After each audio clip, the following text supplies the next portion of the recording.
Olá, graça e paz, meu irmão e minha irmã. Estamos iniciando a leitura da Bíblia em 365 dias, uma dose de amor com a palavra de Deus.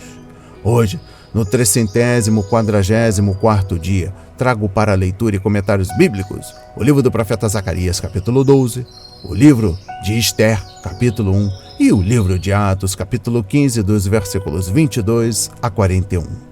Neste momento, você precisa estar de posse de um bloco de anotação, caneta ou lápis. A Bíblia, tão importante quanto a sua leitura diariamente, nos aproxima de Deus, fortalecendo assim a nossa fé e a esperança. Enquanto você prepara o nosso kit de fé, trago uma mensagem rápida. Todos nós temos a necessidade de estarmos em comunhão com Deus diariamente. Comunhão esta, agora, a leitura da Bíblia. Orar, meditar, refletir. A Bíblia Sagrada está cheia de promessas. Precisamos acreditar na palavra de Deus. Alimente a sua fé.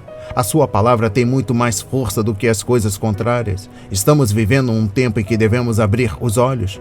Satanás não está aqui para roubar o seu carro, sua casa, sua roupa, seu apartamento, celular, relógio. Ele vem para roubar agora esta semente, este estudo bíblico, a sua fé e os propósitos que Deus tem para você. Precisamos usar todos os recursos que Deus tem nos dado, incentivar a leitura da Bíblia, estudar. A Bíblia Sagrada nos faz gerar a fé, nos faz ter o alimento, a cura e a restauração. A compreensão da palavra vem através da revelação pelo Espírito Santo. Senhor, revele a compreensão de sua palavra. Jesus Cristo, me dê compreensão de sua palavra hoje e sempre. Em nome de Jesus, amém, e graças a Deus. Se desconecte de tudo e permita que a palavra do Senhor adentre em vossos corações. Vamos para a leitura no livro do profeta Zacarias, capítulo 12. A salvação de Jerusalém. Sentença pronunciada pelo Senhor a respeito de Israel. O Senhor que estendeu o céu, fundou a terra e formou o espírito do ser humano dentro dele, diz: Eis que eu farei de Jerusalém um cálice de atordoamento para todos os povos vizinhos e também para Judá, durante o sítio contra Jerusalém. Naquele dia farei de Jerusalém uma pedra pesada para todos os povos. Todos os que tentarem erguê-la ficarão gravemente feridos, e todas as nações da terra se ajuntarão contra ela. Naquele dia, diz o Senhor, farei com que todos os cavalos fiquem espantados e os seus cavaleiros fiquem loucos. Manterei os meus olhos abertos sobre a casa de Judá e farei com que todos os cavalos dos povos fiquem cegos. Então os chefes de Judá pensarão assim: os moradores de Jerusalém têm a força do Senhor dos exércitos, seu Deus. Naquele dia, porei os chefes de Judá como um braseiro aceso debaixo da lenha, e como uma tocha acesa entre os feixes de trigo. Eles destruirão à direita e à esquerda todos os povos ao redor, e Jerusalém será habitada outra vez no seu lugar, na própria Jerusalém. O Senhor salvará primeiramente as tendas de Judá, para que a glória da casa de Davi e a glória dos moradores de Jerusalém não sejam exaltadas acima de Judá. Naquele dia, o Senhor protegerá os moradores de Jerusalém. O mais fraco dentre eles, naquele dia, será como Davi, e a casa de Davi será como Deus, como o anjo do Senhor diante deles. Naquele dia procurarei destruir todas as nações que vierem contra Jerusalém. O arrependimento dos habitantes de Jerusalém. E sobre a casa de Davi e sobre os moradores de Jerusalém derramarei o espírito da graça e de súplicas. Olharão para aquele a quem traspassaram. Prantearão por ele como quem pranteia por um filho único, e chorarão por ele como se chora amargamente pelo primogênito. Naquele dia, o pranto em Jerusalém será tão grande como o pranto de Hadad-Rimom, no vale de Megido. A terra pranteará, cada família à parte, a família da casa de Davi à parte e suas mulheres à parte. A família da casa de Natã à parte, e suas mulheres à parte. A família da casa de Levi à parte, e suas mulheres à parte. A família dos Simeitas à parte, e suas mulheres à parte. todas as outras famílias prantearão, cada família à parte, e suas mulheres à parte. Amém. Compreendendo o livro do profeta Zacarias, capítulo 12, trago a exposição bíblica dos versículos 1 a 9. Jerusalém é mencionada 49 vezes no livro de Zacarias e 24 destas referências estão nos 3 últimos capítulos. No capítulo 1 de sua profecia, Zacarias disse que Deus era muito zeloso com Jerusalém e Sião, referência versículo 14.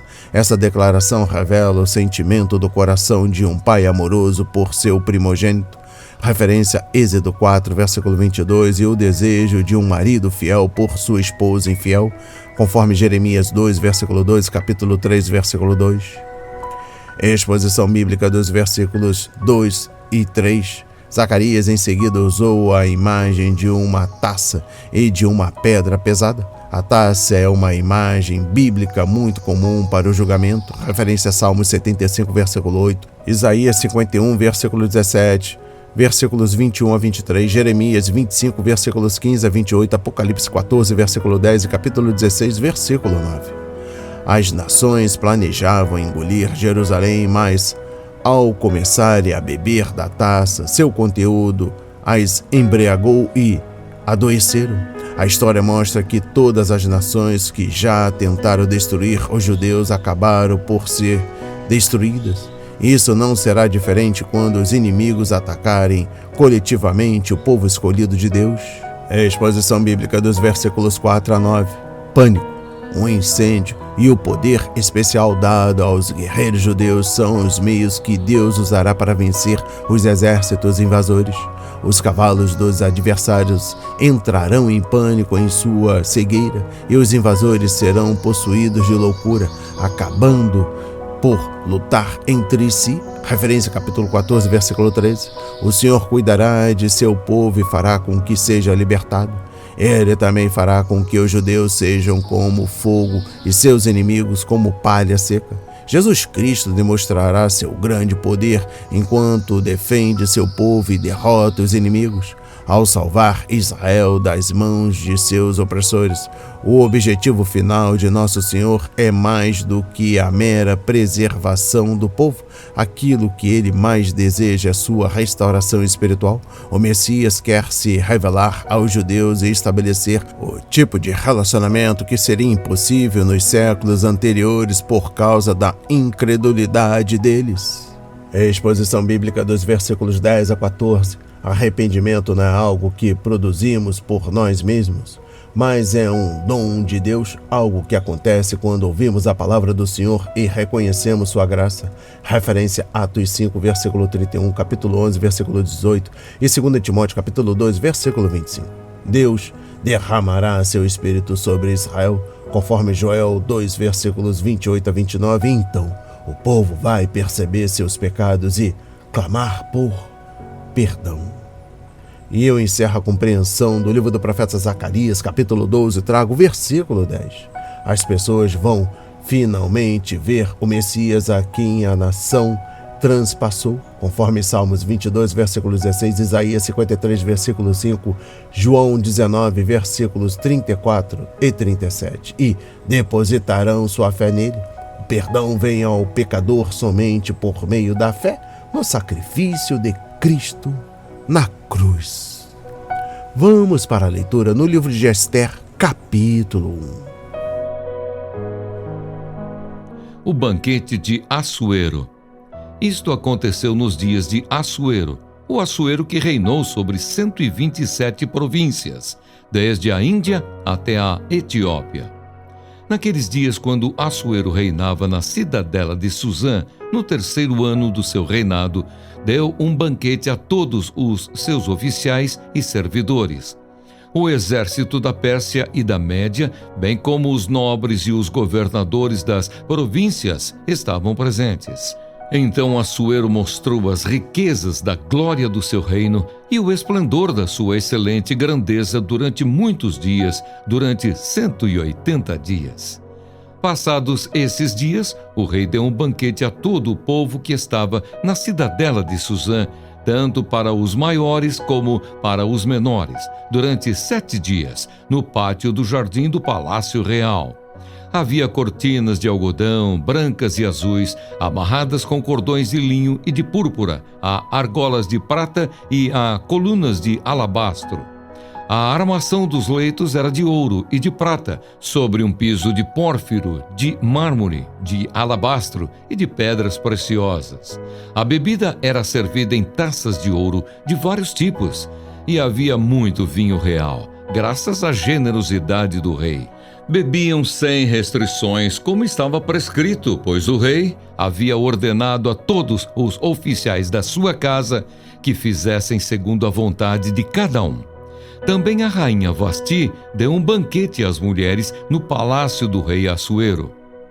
A rainha Vasti desafia o rei Assuero. No 7º dia, quando o seu coração já estava alegre por causa do vinho, o rei Assuero ordenou a Meumã, Bista, Arbona, Bicta, Abacta, Zetar e Carcas, os 7 eunucos que serviam na presença dele, que trouxessem à sua presença a rainha Vasti com a coroa real. Ele queria mostrar aos povos e aos príncipes a beleza dela, pois ela era muito bonita. Porém, a rainha Vasti se recusou a atender à ordem do rei, transmitida por meio dos eunucos.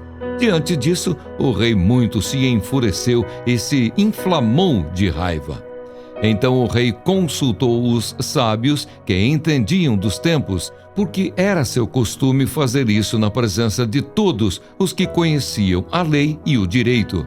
E os mais chegados a ele eram Carcena, Setar, Admatá, Tarsis, Meres, Marcena e Memucã, os 7 príncipes dos persas e dos medos, que tinham acesso direto ao rei e se assentavam como principais no reino. Ele perguntou: segundo a lei, o que se deve fazer à rainha Vasti por não haver cumprido a ordem do rei Assuero, transmitida por meio dos eunucos? Então Memucã disse na presença do rei e dos príncipes: a rainha Vasti não somente ofendeu o rei, mas também todos os príncipes e todos os povos de todas as províncias do rei Assuero, porque a notícia do que a rainha fez chegará a todas as mulheres, de modo que desprezarão o seu marido, dizendo: o rei Assuero mandou que a rainha Vasti fosse trazida à sua presença, mas ela não foi. Hoje mesmo as princesas da Pérsia e da Média, ao ouvirem o que a rainha fez, dirão o mesmo a todos os príncipes do rei. E assim haverá muito desprezo e indignação. Se for do agrado do rei, que ele baixe um decreto real e que se inscreva nas leis dos persas e dos medos, e não se revogue, que Vasti fica proibida de comparecer à presença do rei Assuero, e que o rei dê o reino dela a outra que seja melhor do que ela. Quando este decreto do rei for proclamado em todo o seu reino, que é tão vasto, todas as mulheres darão honra a seu marido, tanto ao mais importante como ao menos importante. O conselho agradou tanto ao rei como aos príncipes, e o rei fez o que Memucã havia sugerido. Enviou cartas a todas as províncias do reino, a cada província segundo o seu modo de escrever e a cada povo segundo a sua língua, que cada homem fosse senhor em sua casa e que se falasse a língua do seu povo. Amém. Compreendendo o livro de Esther, capítulo 1, trago a exposição bíblica dos versículos 1 a 9. Os governantes do Oriente gostavam de dar banquetes extravagantes. Cada uma dessas ocasiões era oportunidades que os soberanos tinham de impressionar seus convidados com o seu poder real e riquezas. 3 banquetes na fortaleza de inverno persa de Susa são mencionados neste capítulo. Um para os principais oficiais militares e políticos do império, conforme versículos 1 a 4. Outro para o povo de Susa, versículos 5 a 8. E um terceiro para as mulheres, presidido pela rainha Vasti, conforme versículo 9. Exposição bíblica dos versículos 3 a 8, Qual era o objetivo por trás dos banquetes oferecidos aos nobres e dignitários do império? Diante das belas cortinas penduradas em anéis de prata presos a colunas de mármores, dos assentos de ouro e da prata em belos pisos de mosaico, da mesa de ouro e do vinho à vontade, o que mais eles poderiam fazer senão admirar a riqueza e o poder de Xerxes? Como o vencedor que nos leva a um restaurante exclusivo para um jantar caro, o rei derrubou a resistência deles. Sendo ele mesmo um homem orgulhoso, sabia bem como apelar ao orgulho nos outros. Compreendendo o versículo 4, as pessoas em posição de domínio precisam se lembrar de que toda autoridade vem de Deus, conforme Romanos 13, versículo 1, e que somente Ele está no controle de tudo. Todo homem ou mulher em posição de autoridade está em segundo plano, em se tratando de comando, pois Jesus Cristo é Senhor de todos. Aleluia! Exposição bíblica dos versículos 10 a 12. Enquanto estudamos o livro de Esther, descobrimos que aquele poderoso monarca era capaz de controlar tudo à sua volta, menos a si mesmo. Seus conselheiros facilmente o influenciavam. Ele tomava decisões impetuosas das quais mais tarde se arrependia e, quando sua vontade não prevalecia, Xerxes ficava com raiva. Suscetível à lisonja, ele era o senhor de um poderoso império, mas não governava a si mesmo. O rei não podia controlar seu caráter nem sua sede. Considere os efeitos combinados de temperamento explosivo e álcool, duas forças poderosas que têm trazido mais destruição à nossa sociedade do que as estatísticas revelam. Compreendendo o versículo 10, a Bíblia não ordena a abstinência total de vinho para todos, mas recomenda restrições. Os israelitas não tomaram bebidas fortes durante sua peregrinação no deserto, conforme Deuteronômio 29, versículos 5 a 6. Os sacerdotes foram instruídos a não beber vinho ou bebida forte enquanto serviam no tabernáculo, conforme Levítico 10, versículos 8 a 11. E os que faziam o voto de Nazireu eram proibidos não só de beber vinho, mas até de comer a casca ou as sementes da uva, conforme Números 6, versículos 2 a 4. Embora tenha tomado vinho aqui na terra, nosso Senhor Jesus disse que não beberia de novo no fruto da videira até que venha o reino de Deus, conforme Lucas 22, versículo 18. Devemos considerar o exemplo de nosso Salvador em outras áreas da vida, como oração, serviço e sacrifício. Aleluia! Compreendendo o versículo 12, a ira que o rei Xerxes expressou contra sua adorável rainha foi ignorante, infantil e completamente inadequada. Se o rei estivesse sóbrio, jamais teria pedido a ela para exibir sua beleza diante de oficiais embriagados. Em seu orgulho inflamado, o rei decidiu que tinha de fazer algo para salvar seu ego e sua reputação. Sem dúvida, a ira santa contra o pecado deveria arder no coração de toda pessoa que teme a Deus. Referência a Romanos 12, versículo 9. Até Nosso Senhor ficou irado contra o pecado. Referência a Marcos 3, versículo 5. Mas devemos ter cuidado para que nossa indignação não se torne uma ira pecaminosa, conforme Efésios 4, versículo 26. Às vezes, o que chamamos de justa indignação é apenas um temperamento injusto disfarçado de vestes religiosas. Jesus comparou a ira ao assassinato, conforme Mateus 5, versículos 21 a 26, e Paulo nos adverte que a raiva pode prejudicar nossas orações.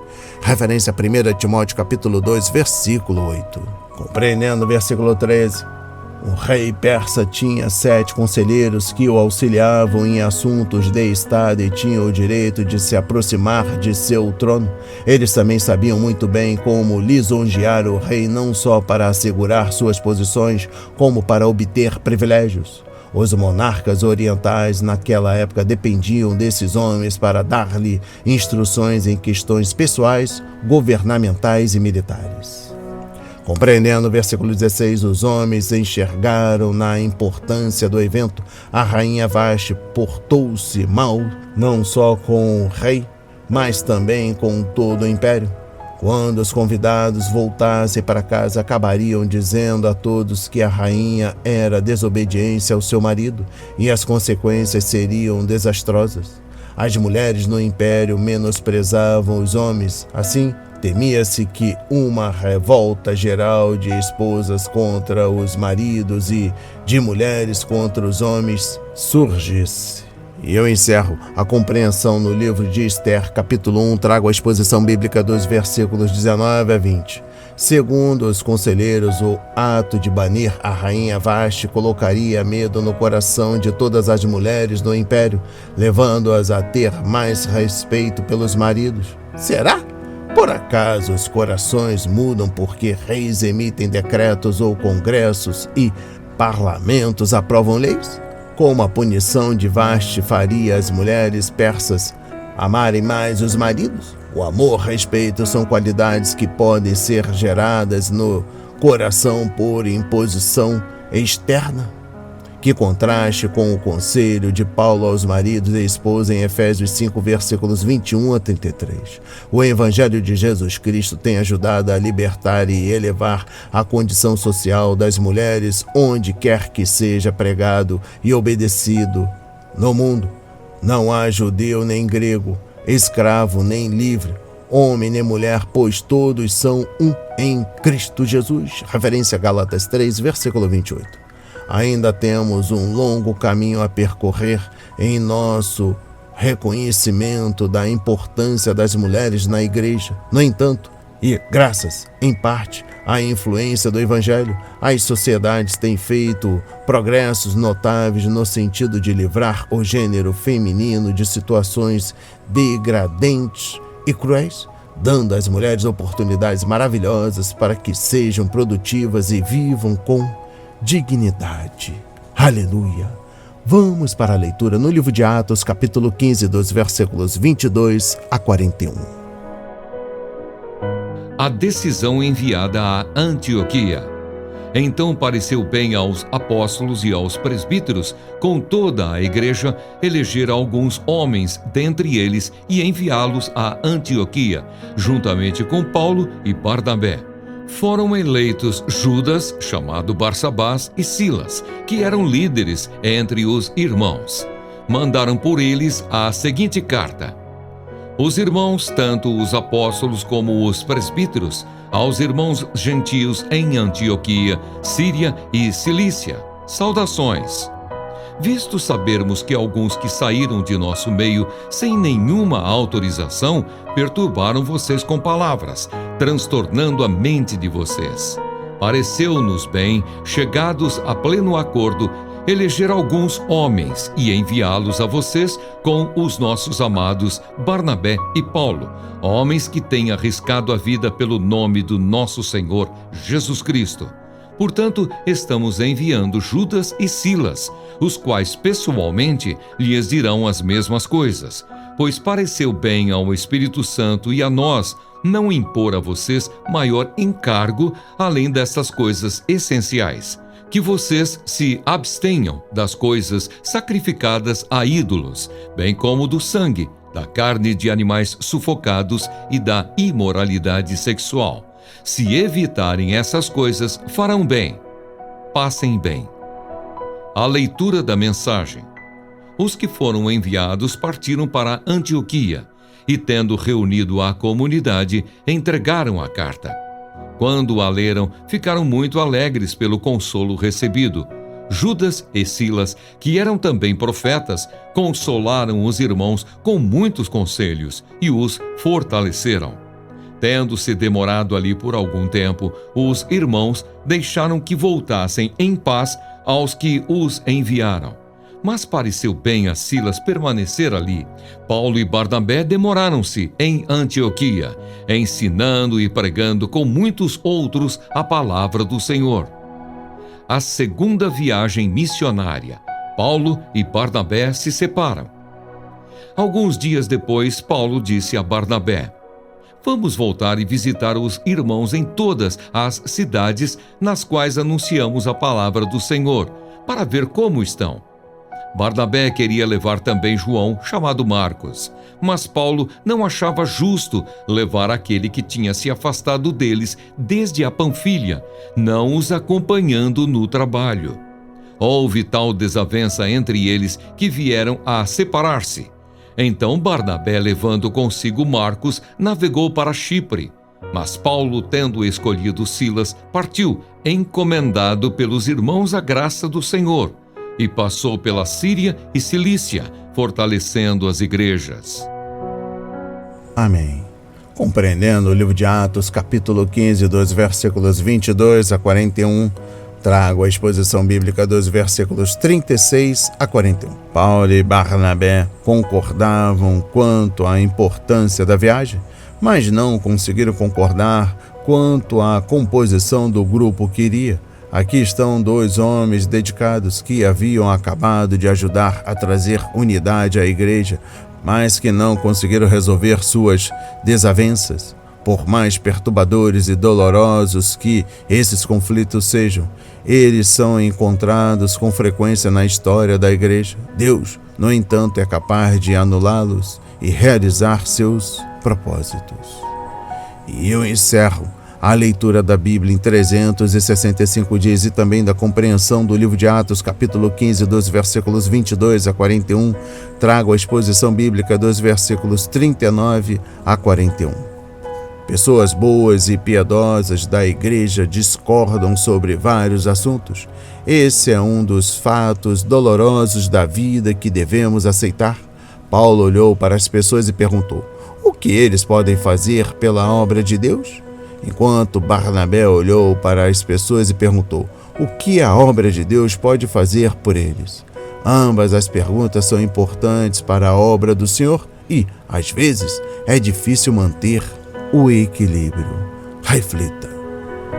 As palavras de hoje foram semeadas para as nossas vidas, para a honra e a glória do Senhor. Receba este alimento diário, não hesite, compartilhe. Deus está interessado na minha e na sua dor. Que Deus nos abençoe abundantemente.